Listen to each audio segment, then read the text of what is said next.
వాడలేదు. ఎప్పుడైనా 34, 35, 36, 38 వాడినాం. కానీ రేవంత్ రెడ్డి ప్రభుత్వం యొక్క పట్టింపు లేకపోవడమా, పరిపాలన సామర్థ్యం లేకపోవడమా, లేదా గురుదక్షిణ చెల్లించుకోవడంలో భాగమా, కారణం ఏదైనా 27% నీళ్లను మాత్రమే తెలంగాణ ప్రభుత్వం వాడుకున్నది. రోజు పెద్ద పెద్ద మాటలు మాట్లాడతావు కదా ఉత్తమ్ కుమార్ రెడ్డి, దీని మీద ఎందుకో మాట్లాడవు. చెప్పిందే చెప్పి అబద్ధాల పాట పాడుతుంటావు కదా కాళేశ్వరం మీద. ఇక నువ్వు ఫెయిల్ కాలేదా? నువ్వు అసెంబ్లీలో 6 ప్రాజెక్టులు పూర్తి చేస్తా 6,50,000 ఎకరాలకు ఇస్తాను నువ్వు మొదటి ఏడాది అర్థమైంది. 6,000 ఎకరాలకు కూడా నీళ్ళు ఇయ్యలే. అంటే ఇట్లా మీరు చూస్తే కేఆర్ఎంబీ మీద ప్రాజెక్టులు అప్పచెప్తారు.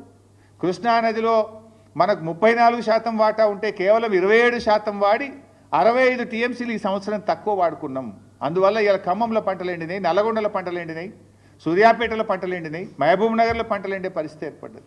ఉన్న నీళ్లను కూడా వాడుకోలేని చేతగాని దద్దమ్మ ప్రభుత్వం ఈ కాంగ్రెస్ ప్రభుత్వం. శ్రీశైలం రైట్ బ్రాంచ్ కెనాల్కు లైనింగ్ అయితే దాన్ని ఆపలేవు. ఇప్పుడు గోదావరి బనకచెర్ల స్టార్ట్ చేస్తే దాని మీద కూడా కనీసం నిలువరించలేని పరిస్థితిలో ఉన్నావు.